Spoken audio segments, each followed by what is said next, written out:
मानसशास्त्राचा अभ्यासक बुमरिंड सांगतो की समाजामध्ये 4 प्रकारची पालक असतात।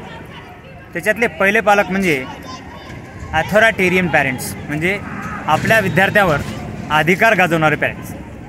मग ज्या पालकांचा स्वभाव घरामध्ये अत्यंत कडक, अत्यंत शिस्तप्रिय आणि आपल्या विद्यार्थ्यांना वारंवार रागवण्यासारखा असतो, ते पालक या प्रकारामध्ये मोडतात।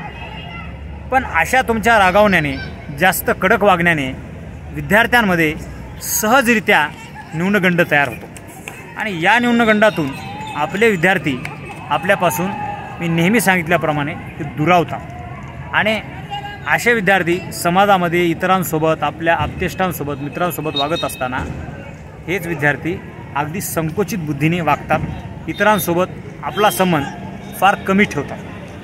कारण त्यांना एक धाक असतो, एक मनावर त्यांच्या भीती असते आणि या भीतीमुळं या विद्यार्थ्यांची शैक्षणिक प्रगतीसुद्धा खुंटते, शैक्षणिक प्रगतीमध्ये ती असमर्थ ठरतात।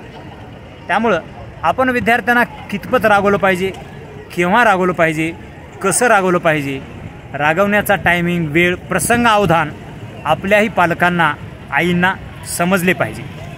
कारण आपण विनाकारण कोणत्या गोष्टीवर जर रागवत गेलो तर मी सांगितल्याप्रमाणे विद्यार्थी हे न्यूनगंडाच्या छायेखाली वारंवार वावरतात आणि शिक्षणापासून अत्यंत खूप प्रमाणामध्ये ती दूर निघून जातात।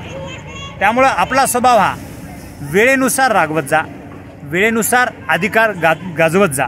कारण बऱ्याच कुटुंबामध्ये वडील हे एकाधिकारशाही ज्याला म्हणतो ते गाजवण्याचा प्रयत्न करतात। त्यामुळं असं तुमचं वागणं विद्यार्थ्यांना भविष्यामध्ये भयानक ठरू शकतं आणि याचे गंभीर परिणाम तुमच्या विद्यार्थ्यांच्या शैक्षणिक जीवनावर, त्याच्या सामाजिक जीवनावर, त्या कुठल्याही विषयावर पडू शकतात आणि विद्यार्थी, मी तुम्हाला सांगितल्याप्रमाणे, सहज न्यूनगंड तयार होतो आणि मग ते विद्यार्थी तुमच्या विद्रोहात जातात, तुमच्या विरोधामध्ये जातात, घरासोबत, आपल्या आईवडिलांसोबत बंड करतात आणि बंडखोर वृत्तीची तयार होतात।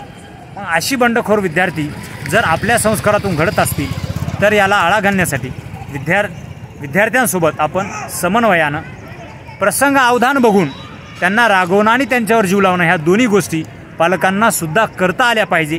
कारण आई रागवली की वडीलही रागवतात, मग ती एखाद्या दबाव छत्राच्या छायेखाली वावरतात। त्यामुळं एक चांगलं पॅरेंट्स व्हायचं असेल तर विद्यार्थ्यांसोबत समन्वयानं राहा, एवढंच सांगतो आणि थांबतो।